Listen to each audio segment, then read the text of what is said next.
So this is our first demo of control break statements, in which we are defining a value a of type I, and the value is 10. Okay, so we can assign a value in the declaration part as well. So a declaration part as well, and one more thing is we can also assign the value with parameters as well. We can make it parameters, as we know. So if you give parameters, what will happen? You can give the input dynamically. You can give the input dynamically. For that, we have to go for parameters. Let's come back. So now here we have this else statement. In the else statement, what are we doing here is we are writing this a type I value 10, and if a is greater than 5, this condition. If it's less than 5, then you have condition is false. So we'll just execute this. Initially it will be like it will be condition true, but then if you make this value as something like 1, save, syntax check, and execute. So we have condition is false. This is what we have.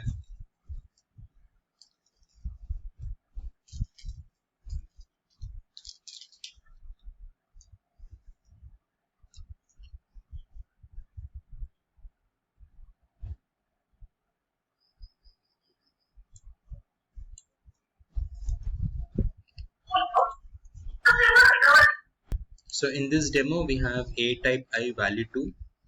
If a is greater than 5, then a greater than 5. Else if a is greater than 4, greater than 4, greater than 3. So it first checks if it's greater than 5.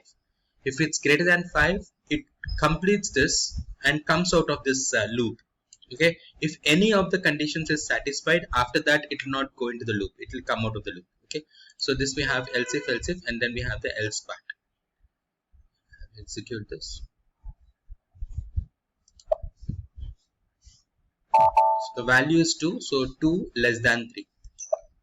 2 less than 3. So now this is less than 3 has come. Okay. Now a means a value is 2 here, right? So a is less than 3.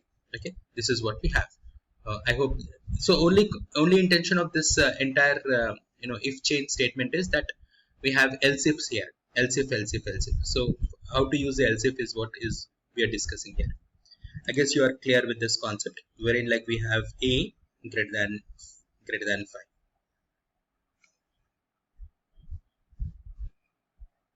So we have three conditions. One is if statement, another is else if statement, and then we have the else statement. So in any if and if statement, we can have only one else statement. So this highlights the chain if statements. Means chain statements in the sense like inside if we have again if.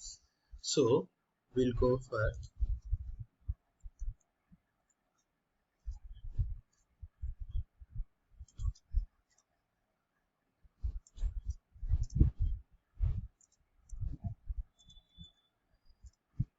so here we have the first if, and in this we have if f1 is equals to f2, then you say write f1 equal to f2.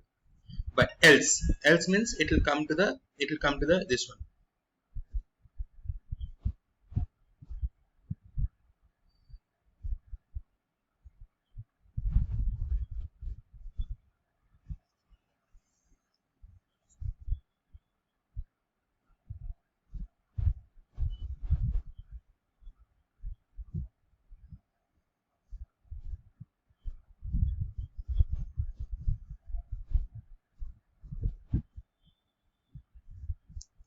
So here we have this if else.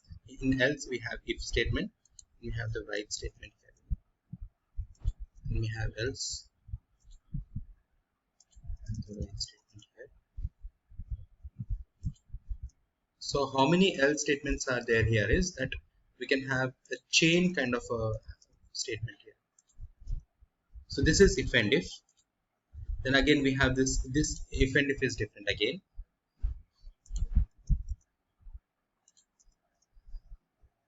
Okay, and then we have this if and if is different. Okay, so within one if statement we have else and this part. Again in one if statement again we have this else part and if. So we have three ifs here, 1 2 and 3. Okay, so these 3 ifs we have here, and this is how we have. These are the chained control break statements. So SAP suggests us to avoid this chain kind of control break statements as much as possible, because it actually, it kind of performance wise it will not be good. So performance wise it's good to have a single if statement and imbibe everything into it. Okay, so the same thing can be also done in if and if, instead of going for if again inside an if.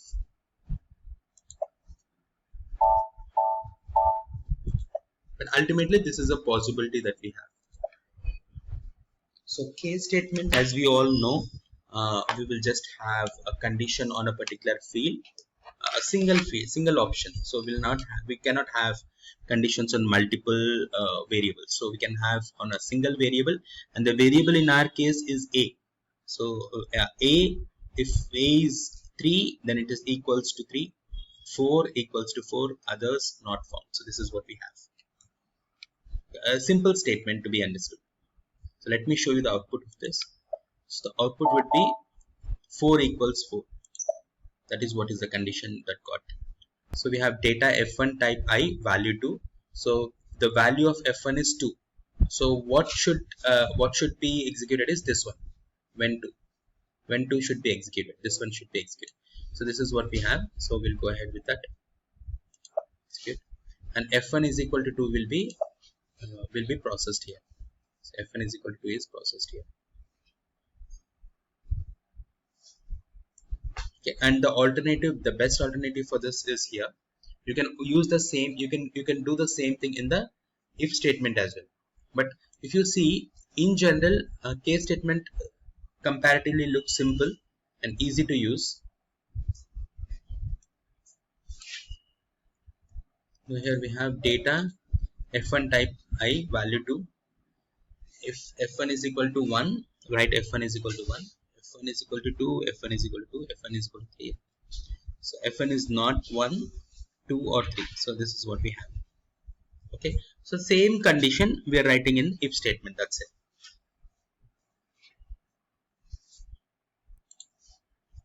Do 10 times, and do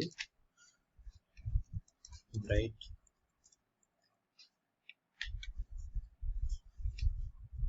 something Vikramaditya. Now whatever text that we have written, or whatever logic that we have written in between do and do, it will be executed 10 times. Okay, I don't have slash here, so everything will be in the same line, but if we have slash, it will be in the next line.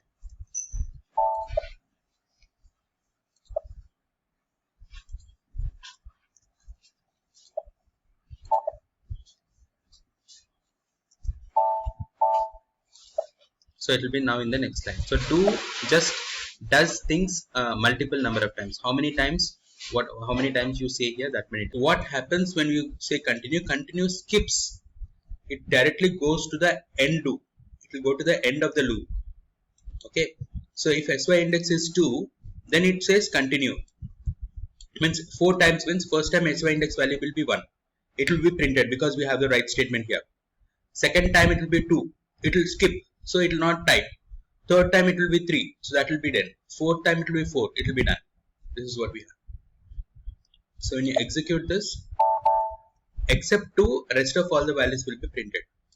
This is the concept of continue. Continue actually skips that particular value wherever we want. It comes to the end loop.